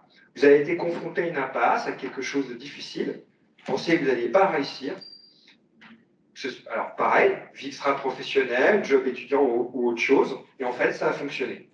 Réfléchissez, ça peut être intéressant de revoir un petit peu votre parcours. Voilà. Mais ça peut être des trucs tout bêtes, hein. Vous partez en voyage, vous avez un échange international, il y a une galère au niveau de votre logement ou je ne sais quoi. Enfin, il y a vraiment plein de choses possibles. Bon, au final, vous faites ce jeu entre amis et chacun va pouvoir voter. Une fois que vous avez livré votre anecdote, c'est possible quelque chose qui ne dure pas non plus trop longtemps, 5 minutes, 10 minutes maxi, et vous demandez à votre auditoire, vos copains, copines ou votre famille, ou vos profs, de voter ou pas, vous attribuez un point ou 0 point, sur les 3 items suivants. La clarté de votre propos, la pertinence de ce que vous avez choisi comme exemple, et le sentiment d'authenticité. Ce que vous avez dit, la façon dont ça a été reçu par la personne qui va voter, ça lui a donné, ça l'a convaincu. Est-ce que c'est relié à du vécu ou est-ce que c'est un peu pipeau, un peu trop enrobé par exemple? C'est clair ce que je vous dis ou pas? Voilà, ça peut être un jeu amusant. Pour votre info, là on parle de jeu, mais en entretien de recrutement, c'est ce qui se passe avec les candidats dans mon cerveau et dans le cerveau de mes clients aussi. Est-ce que la personne, est-ce qu'elle est authentique? Est-ce que ses remarques sont pertinentes? Est-ce que son propos est clair? Voilà, donc vous, 1 point ou 0 point, et à la fin, vous faites le total des points. Et ce qui est amusant dans ce jeu, sinon c'est trop facile, c'est que ceux qui votent se retrouvent également à raconter des anecdotes. Donc chacun se retrouve à voter et à raconter une anecdote. Et à la fin, quand tout le monde est passé, on relève un peu le score et on rigole un petit peu. Voilà. Ça, c'était le jeu des soft skills. Vous en avez l'exclusivité, hein, je vous préviens. J'ai pas encore déposé de brevet. J'ai pensé à ça pour vous avant de préparer cette intervention. Mais vous pouvez le faire. Je vous demanderai pas de payer une contribution. Une petite astuce pour repérer vos soft skills, vos savoir-être, vos compétences qui sont transférables dans la vie professionnelle. Alors cette astuce-là fonctionne pour beaucoup de personnes, pour les jeunes diplômés, pour des personnes qui ont 20 ans de métier. Vous savez, moi je me retrouve parfois à accompagner des personnes ou à recevoir un entretien, des gens qui n'ont pas été en situation d'entretien de recrutement depuis 15 ans, 20 ans, qui se retrouvent en phase de questionnement, de perte de confiance, et ça ne les définit pas, c'est juste un moment qu'ils sont en train de vivre, qui ont plein de compétences, et qui ne sont pas forcément à l'aise pour parler d'eux, alors qu'ils ont parfois managé des centaines de personnes, eu des responsabilités de gros projets. Et donc là, j'ai une casquette, je fais du recrutement, mais je fais aussi du coaching et l'accompagnement professionnel. Souvent, ce que je leur dis, c'est parlez-moi de ce que vous aimez faire, de ce que vous avez aimé faire et ce que vous aimeriez encore faire. Parce que dans des phases un peu difficiles, notre cerveau a tendance à s'arrêter et à retenir des choses un peu anxiogènes, des choses qui fâchent. Et une personne qui a quitté une entreprise, qui a mis fin à un stage, qui a rompu sa période d'essai, à son initiative même, c'est pas forcément l'employeur qui décide que vous quittez l'entreprise, bah, on est un peu échaudé. Ouais, j'aime pas ce secteur d'activité, je suis déçu, ou le manager, j'ai pas du tout aimé l'ambiance de travail, j'ai pas aimé comment il me parlait. Et on rumine un petit peu sur ces choses-là, et on oublie en fait derrière que le monde de l'entreprise ne se résume pas à l'expérience d'un poste, d'un manager, et que vous pourriez même travailler dans une autre entreprise du même secteur et ça se passerait complètement différemment. Donc, mettez de côté cet aspect-là pour regarder un petit peu ce que vous aimez. Alors parfois, le fait d'avoir goûté à quelque chose qu'on n'aime pas permet de confirmer les choses qu'on aime aussi. Et là, on est dans le processus d'expérience. Donc là, c'est aussi un message que je vous livre. Ne vous mettez pas la pression forcément. En tout cas, je pense que vous avez le droit d'avoir des premières expériences, mais pas que maintenant d'ailleurs, même dans 20 ans, parce qu'on est dans un processus d'expérience, qui ne sont pas satisfaisantes, qui vous déçoivent parce que ça ne correspond pas à ce que vous pensiez, ce que vous recherchez. Vous êtes dans un processus d'expérience et c'est ça qui est hyper intéressant. C'est que c'est aussi en dépassant les difficultés, c'est aussi en expérimentant des choses qu'on arrive à se situer et prendre confiance en soi. Donc voilà, la boussole, j'appelle ça la boussole des goûts. Ça permet de vous donner une orientation. On fait mieux ce qu'on aime. Et ça commence à l'école.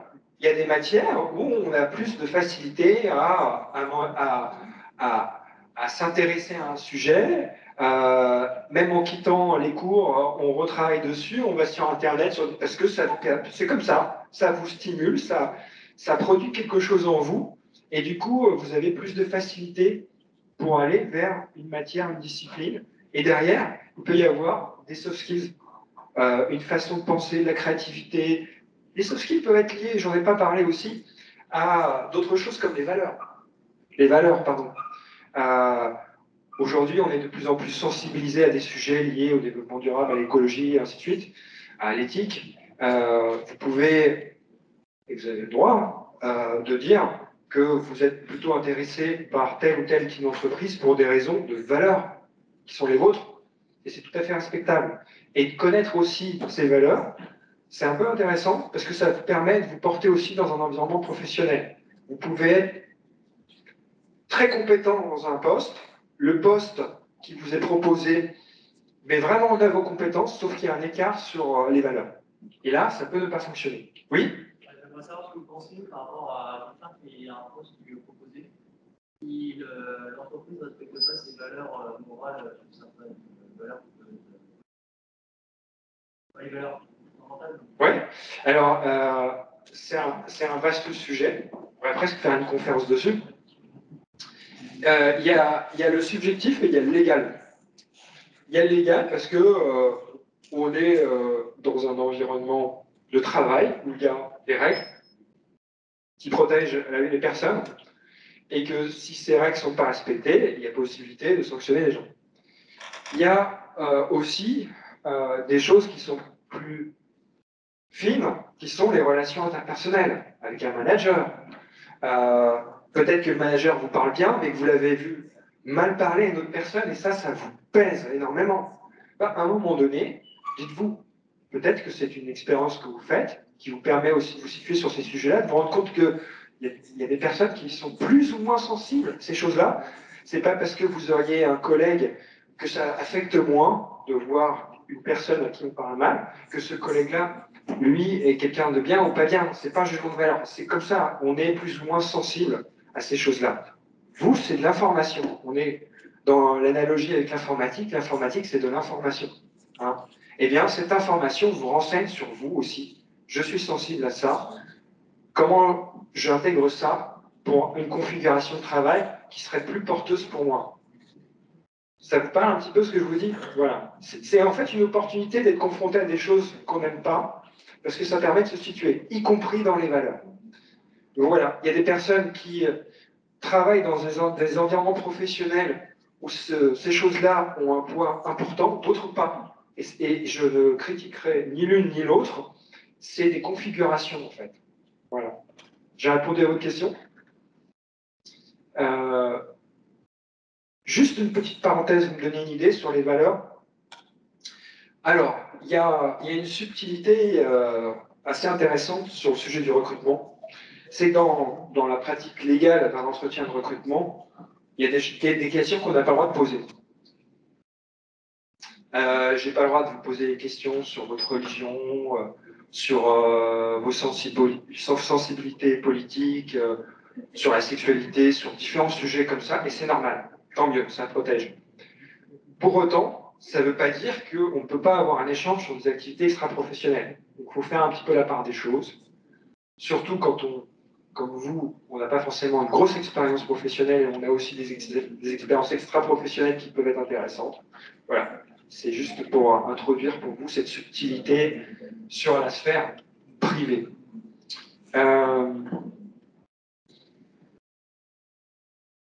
J'ai parlé tout à l'heure des droitiers et des gauchers, je reviens dessus. Sur la norme. Merci, c'était votre question. J'ai presque tout dit sur le sujet, mais j'en parle très rapidement. Voilà, j'adore cet exemple. Ça a à tel point marqué la culture et nos schémas mentaux, cette notion. Donc, une distribution statistique qui est à peu près la même dans le monde entier. Hein. Grosso modo, on retrouve toujours 12%, 13%, 15% de gauchers. C'est comme ça, c'est un peu mystérieux. Ben, ne dit-on pas dans notre vocabulaire que quelqu'un est à droite, que quelqu'un est gauche? Vous voyez? Et même, il y en a qui parlent espagnol ici ou pas? La sinistra, ça vous parle ça un petit peu ou quoi, la sinistra? Voilà. Donc, en fait, il y a, enfin, dans les langues latines, en italien aussi, je crois. Donc, la répartition statistique entre les gauchers et les droitiers a marqué des jugements et une interprétation culturelle de quelque chose qui n'est pas choisi, c'est comme ça. À tel point, donc, je vous disais que en France, dans nos écoles, il y a quelques années, on attachait la main des gauchers. Mon père, on lui attachait la main à l'école. Il est ce qu'on appelle un contrarié, puisqu'il a, il a appris à utiliser sa main droite. Alors, je reviens sur la notion des gauchers-droitiers très rapidement. Ça va vous permettre de comprendre aussi quelque chose sur les soft skills, je pense.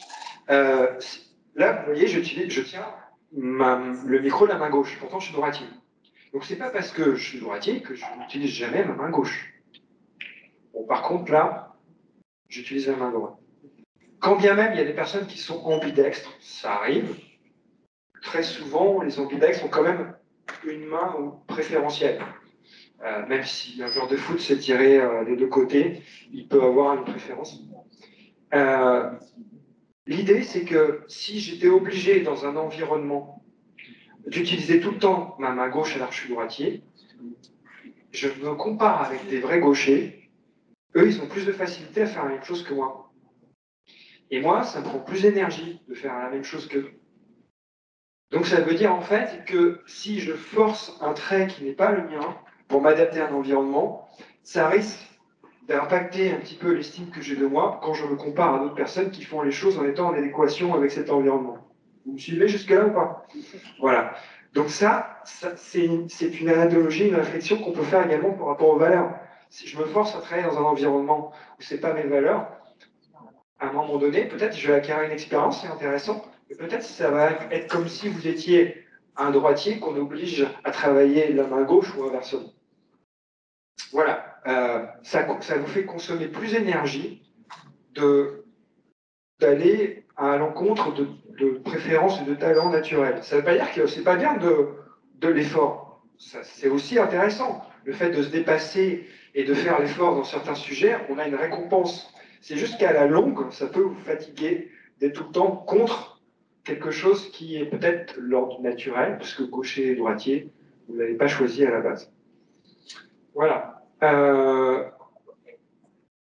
Quels sont les défis des soft skills, de tous ces sujets qui tournent autour du recrutement et des savoir-être, des attitudes, ces aspects comportementaux, de compétences donc qui ne sont pas techniques dans les années à venir? Il y a eu un super docu sur Arte, je ne sais pas si vous regardez Arte, je ne sais pas si vous avez accès à cette chaîne et à leur replay, qui parle de la surcharge cognitive. Donc c'est quoi? C'est qu'on est bombardé d'informations de partout. Les smartphones, Internet, la télévision, les médias, et ainsi de suite. Quand vous regardez une page sur un écran d'ordinateur, vous allez avoir une banderole qui s'affiche. Et donc, parce que vous avez des pubs ou des choses qui vont être personnalisées en fonction de vos cookies, de là où vous êtes allé, ainsi de suite, vous connaissez le truc. Donc, même si vous regardez déjà Internet, vous avez d'autres informations qui vont, à un moment donné, jaillir sur Internet, qui peuvent vous perturber. Bref, le cerveau reçoit beaucoup d'informations. On parle de surcharge cognitive. Grosso modo, ça peut nous créer un stress, une fatigue qui n'est pas consciente. Et du coup, on a constaté ces dernières années, au niveau de l'enseignement, dans l'éducation, mais pas que, qu'il y avait de plus en plus de difficultés à maintenir son attention dans le temps. Hein, d'ailleurs, ça fait longtemps que ça fait... Mais franchement, je ne vous en veux pas, parce que je serai à votre place. Moi, je parle depuis peut-être un peu plus d'une heure. On n'a pas fait de pause, donc ça doit être à un moment donné difficile. Et c'est aussi ma compréhension du cerveau humain. C'est-à-dire maintenir son attention de façon continue pendant un long moment, on n'est pas câblé pour ça. Il faut le savoir. Hein. Voilà. Donc, là, le maintien de notre attention, en fait, il est en plus chahuté par la surcharge cognitive. Et depuis des années, on croit qu'on est multitâche, qu'on peut faire plein de choses à la fois. Et moi, le premier. Et en fait, on se rend compte, il y a des études sérieuses qui ont été réalisées là-dessus, qu'on n'est pas du tout efficace en multitâche. Voilà. Quand on est interrompu, qu'on morcelle le travail, qu'on regarde un chat tout d'un coup, un message, et puis après on revient sur un mail, et qu'on retravaille sur un truc, et ainsi de suite, certes, on pense qu'on le fait avec facilité, mais je vous assure qu'on n'est pas efficace. On pourrait faire les choses avec beaucoup plus d'efficacité, et pour pouvoir garder en efficacité, l'idée, c'est d'un petit peu sanctuariser, si je puis dire, des moments que vous avez sur un sujet, sur un travail. Vous éteignez peut-être votre téléphone momentanément, vous mettez de côté les pop-up, les notifications.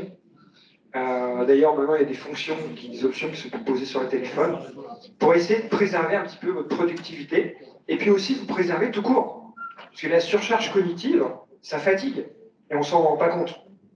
Voilà. Et ça, c'est un défi en termes de savoir-être également dans les années à venir, avoir la capacité à être productif, à conduire un projet dans un environnement où on est bombardé d'informations, on est interrompu souvent et tout. Dernière information pour compléter mon propos, il n'y a pas très longtemps, j'avais un entretien de recrutement avec quelqu'un qui travaillait en usine. Dans les usines, ils travaillent en équipe de 8-3-8, équipe du matin, équipe de soir.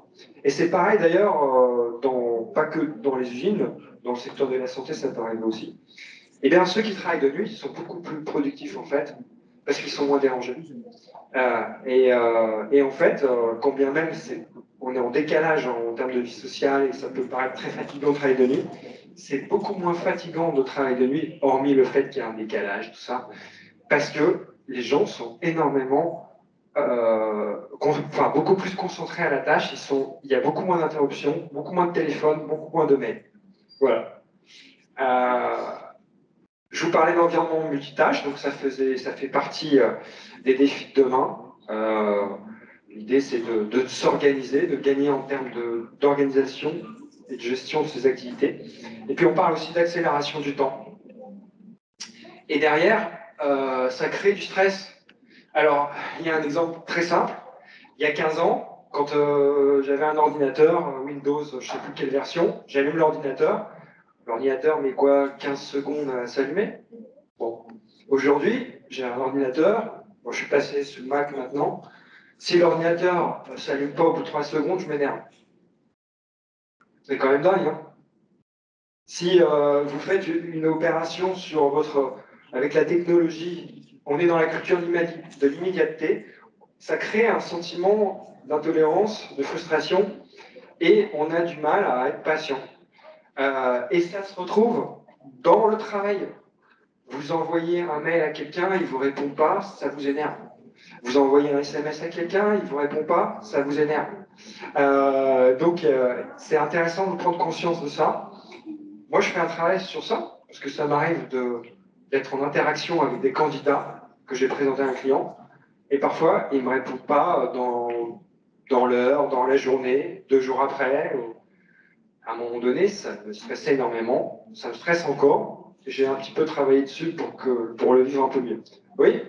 De ne pas réagir à ça, c'est Alors, je me rapproche parce que j'entends pas bien d'ici. de ne pas réagir à ça comme ça, c'est un soft skill. Alors, est-ce que de ne pas réagir à ça, c'est un soft skills? Ouais. Je pense que ça peut être effectivement un soft skills. Alors, il y a plusieurs choses. Il y a le fait d'être patient derrière, c'est une compétence, c'est clairement un soft skills. Il y a le fait aussi de dire je n'ai pas les maîtrises du fait qu'il va me répondre ou pas. Chacun son truc. Moi, j'ai envoyé mon message, j'ai fait mon job. J'ai envoyé mon mail, j'ai fait mon job. Il me répond pas, il me répond pas.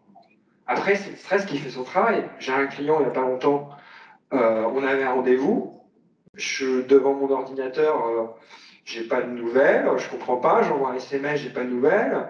En fait, il y a eu un quiproquo, il m'a rappelé, mais 4 jours après, j'étais un peu surpris. Bon, mon cerveau a un peu ruminé pendant 4 jours, je ne me cache pas. Hein. Qu'est-ce qui se passe? C'est pas possible, j'ai envoyé SMS, un mail, bon, il y a eu un quiproquo, sauf que mon client, et c'est comme ça, c'est un patron d'entreprise, son entreprise fonctionne bien, et qu'il est très très très occupé, il a des grandes journées, et que j'étais pas du tout dans ses priorités, donc j'ai mis aussi mon ego de côté, parce qu'il y a aussi une histoire d'ego. Voilà. Je pense que... Ouais, on va passer aux références un petit peu concernant... Oui, il y a une question, pardon. Je voulais juste revenir sur un point que vous aviez dit sur Ouais. le défi des collègues. Attendez, je m'approche parce que j'entends pas bien. Le statut, c'est la maîtrise d'une tâche, être efficace dans une savoir justement se séparer de la découverte et de ce que sont présentés. Ok, en fait, il y a deux choses là-dessus. Alors, ce qui est intéressant, je me suis intéressé sur ce sujet. Donc, votre camarade me pose la question sur le multitâche. C'est quoi la soft skill qu'il y a derrière? Comment on gère ça? C'est ça un peu la question. L'idée, c'est que concrètement, ils ont scanné les cerveaux, ils ont fait des analyses assez poussées, les psychologues, et ils ont chronométré aussi les tâches, tout ça. Si je suis constamment interrompu, si je suis sollicité par des notifications, des trucs, et que je fais plusieurs choses à la fois, je mets beaucoup plus de temps que si je structure moi-même l'organisation de mon travail, quitte à faire des pauses. En fait, ça ne veut pas dire qu'il ne faut pas faire des pauses. Et là aussi, il y a des études qui ont été faites là-dessus. Quand vous êtes en train de travailler, alors là, il y a des soft skills, la gestion du temps, se connaître son processus, structurer son travail. Vous ménagez des pauses. Alors, il y en a qui disent que tous les 5 minutes, toutes les 10 minutes, toutes les 15 minutes, vous avez un verre d'eau, vous marchez. Parce que quand on est dans des métiers liés à l'informatique, on se retrouve parfois pendant des heures derrière un ordinateur. Et mine de rien, ça peut être un petit peu, comment dire, ça peut être difficile à vivre d'un point de vue corporel et physique, tout simplement. Donc le fait de marcher, et puis en plus, on ne voit pas le temps passer hein, quand on est passionné et quand on veut résoudre quelque chose de complexe sur un sujet. Donc on peut passer des heures derrière l'ordinateur, il y a même une fatigue visuelle. Ménager des pauses, en fait, c'est vous qui les choisissez, qui les planifiez. Ça peut vous rendre plus efficace, moins stressé, et du coup, plus alerte au niveau cognitif, et du coup, le résultat peut être plus performant, plus efficace, enfin, bref, tout le monde s'y retrouve. Voilà, il y a pas mal d'études qui ont été publiées sur ces sujets-là, qui sont assez passionnantes. Aujourd'hui, on arrive à scanner les cerveaux en temps réel et à voir un peu les processus mentaux, comment on réagit, comment on apprend, comment on est performant ou pas. Alors, je termine sur les références. Il y a plusieurs bouquins, je ne vous ai pas fait une liste exhaustive. J'ai pas parlé d'un sujet, mais je vais en parler dans la référence. C'est le test de personnalité et le MBTI. Alors, j'adore ce bouquin. S'il y avait un bouquin que je souhaite vous recommander, qui existe, qu'on peut se procurer en livre électronique, c'est la boîte à outils des soft skills. Ce qui l'intéresse, c'est qu'il est très pratique. Vous avez plein de petites fiches avec des exercices. Vous n'êtes pas obligé de les bosser tous. Vous regardez, il y a une soixantaine d'exercices différents pour bosser les soft skills. C'est super.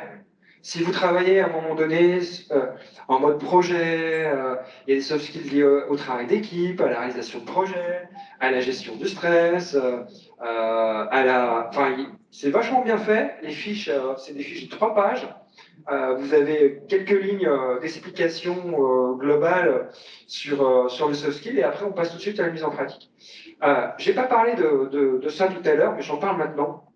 Délibérément, j'ai choisi d'en parler là. Et il y a des outils aussi pour pouvoir avoir un vocabulaire et se situer au niveau des soft skills. J'en ai pas parlé parce que on pourrait faire une conférence entière sur le sujet.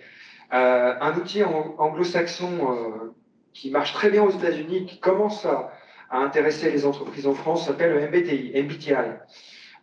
Pour faire très court, c'est les travaux d'un psychologue qui s'appelle Carl Gustav Jung, qui ont été repris par des Américains pour identifier des profils de personnalité. Et il se trouve que dans les profils de personnalité, il y a des caractéristiques qui sont reliées à des soft skills. Pour faire très rapide, on parle d'introversion et d'extraversion. Si vous voulez en savoir plus sur ce sujet, il y a une super vidéo sur YouTube d'une conférence TED. Les conférences TED, c'est des conférences organisées. Vous avez des gens qui sont des leaders sur certains sujets qui vont intervenir. Et là, alors, la vidéo existe en sous-titré. C'est une américaine qui se positionne comme quelqu'un qui a une dominance dans l'introversion. Donc on parle introverti, extraverti. Et qui explique comme quoi ça lui a pesé la culture professionnelle et scolaire où on valorise les gens extravertis. Voilà. Je vous en dis pas plus, vous regarderez, c'est très intéressant, ça remet les pendules à l'heure. Grosso modo, notez qu'il y a cet outil qui s'appelle MBTI, et il y a un bouquin qui en parle très bien, et c'est accessible à ceux qui ne sont pas psychologues. Ça s'appelle les types de personnalité MBTI et CCTI. Voilà.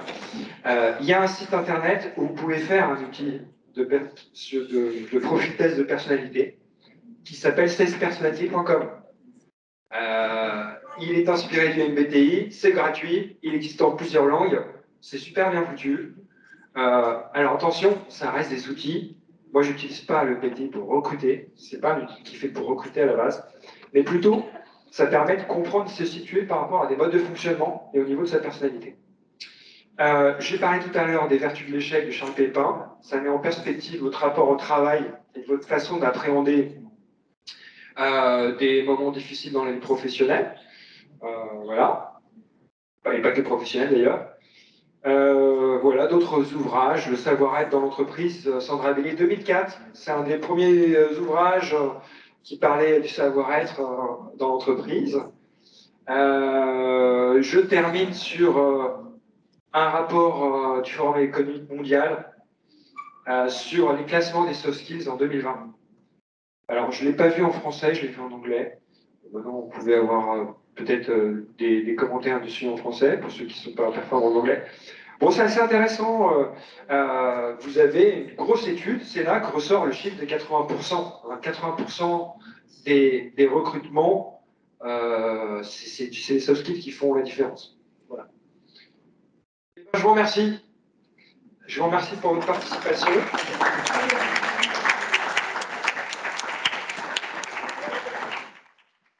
Est-ce que vous avez des questions pour terminer cette conférence? Ou des remarques? Des remarques aussi.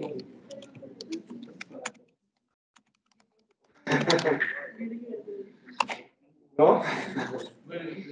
J'en ai une. Vous avez des questions au fond? Merci pour vos interventions et vos questions. J'en ai une question. Ouais. Et les défis de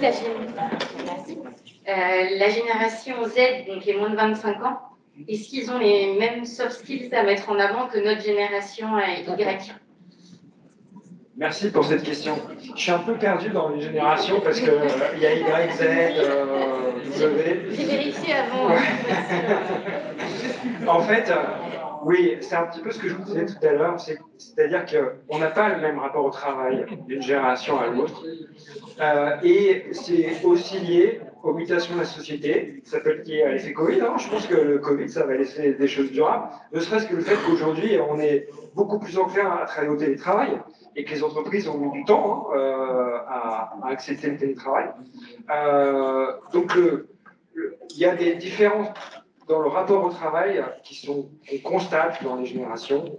Ce qu'on constate, et ce que les entreprises constatent aujourd'hui et les ressources humaines, c'est qu'il y a une place qui est plus importante à accorder aux valeurs et à l'éthique de la part des jeunes dont vous faites partie sur les choix des jobs. Il y a une place qui est plus importante que les générations précédentes. Vous êtes sur des métiers, alors il y a une nuance parce que si je faisais cette conférence dans une école de commerce ou une école d'ingénieur qui ne prépare pas au métier de l'informatique, j'aurais pas forcément le même propos. Puisqu'il y a une grosse tension sur le marché de l'informatique, on recrute partout des personnes qui sont compétentes. Ça ne veut pas dire pour ça qu'on trouve le job qu'on souhaite, c'est paradoxal. Donc c'est à vous de voir aussi les paramètres qui vous permettront de faire en sorte que vous êtes bien. Et du coup, il y a des métiers où on peut avoir, comment dire, un peu plus, on peut mettre un peu plus en valeur, exprimer davantage et avoir une action sur ses choix. Il y a des métiers où c'est compliqué de trouver un job et peut-être qu'on mettra un peu plus ces valeurs de côté, malheureusement, j'ai envie de vous dire. Mais globalement, il y a vraiment une constatation sur le fait que les générations actuelles sont un peu plus soucieuses de choses qui sont aussi, par exemple, de l'ordre de l'équilibre entre la vie professionnelle et la vie extra-professionnelle. Voilà. Il y a une question au fond. Ouais. Est-ce que les générations qui ont eu malheureusement le Covid par le baccalauréat. Est-ce que on peut trouver des soft skills ou des choses dans le genre qu'on peut tirer de cette période-là? Parce qu'on sera souvent blâmé, on va dire même, c'est pas notre faute, mais on sera blâmé parce qu'on a eu notre bac dans les années Covid. Est-ce qu'on peut arriver à en tirer des choses positives? Moi, en tout cas, je ne vous blâmerai pas. Au contraire, je considère que j'ai eu de la chance, si je me compare à vous. Si j'avais été étudiant aujourd'hui, je ne sais pas comment j'aurais fait face à cet environnement qui est stressant. C'est pas simple. Donc vous vous adaptez, et vous avez peut-être plus de facilité à vous adapter aujourd'hui que moi dans ma génération avant, je ne sais pas. Donc franchement, c'est plutôt contraire. C'est-à-dire que vous devez vous adapter, faire face à des contraintes fortes. Et il y a un programme assimilé, il y a des devoirs à rendre, il y a des jobs, des stages à décrocher, et c'est pas simple. Oui, le Covid ou le contexte actuel, en fait, a tendance à faire ressortir des défauts et des qualités. Alors les défauts, c'est quoi? Là, ça concerne moins les étudiants, mais pour ceux qui sont en région parisienne, il y a des études qui ont été faites. Il y a beaucoup de personnes qui quittent la région parisienne parce qu'elles ne supportent plus l'environnement de travail et familial de la région parisienne. Et c'est le Covid qui a provoqué ça. Il y a aussi beaucoup de divorces parce que des gens se retrouvaient dans le même espace chez eux à être confrontés 7 jours sur 7 à habiter dans le même espace et qui se sont rendus compte que c'était compliqué. C'est comme ça. Donc ça, c'est l'impact plus ou moins négatif, j'ai envie de vous dire. Et l'impact positif, c'est qu'il y a des personnes qui se sont rendues compte que, en fait, si on pouvait travailler 3-4 jours chez soi et puis travailler 2-3 jours en présentiel, et on est plus performant. Les études sur le télétravail montrent que la majorité des gens sont plutôt en demande de télétravail, mais pour que ça fonctionne, il ne s'agit pas de télétravailler à 100%. C'est-à-dire qu'on a besoin d'avoir une vie sociale aussi professionnelle, de rencontrer nos collègues. Donc trouver le bon équilibre, c'est intéressant. Et le Covid a été un peu l'accélérateur, même si on a constaté que les entreprises en France avaient un peu de mal à favoriser le télétravail. Il y a peut-être un vieux réflexe de dire si je n'ai pas mon collaborateur, ma collaboratrice, mon salarié dans mes locaux, peut-être qu'il ne va pas travailler, des choses comme ça. Mais en fait, on se rend compte que vous êtes capable d'être responsable de votre travail et de gérer le job qu'on vous demande quand vous êtes chez vous, et peut-être vous pouvez être plus efficace aussi parce que c'est vous qui gérez votre temps davantage. Voilà. Donc il y a des choses très positives. D'autres questions? Vous avez des cours là après ou pas du tout, non? C'est free? C'est la fin de la journée? C'est les vacances? Ok. Bon, merci à vous et je vous souhaite d'excellentes vacances de Noël aussi.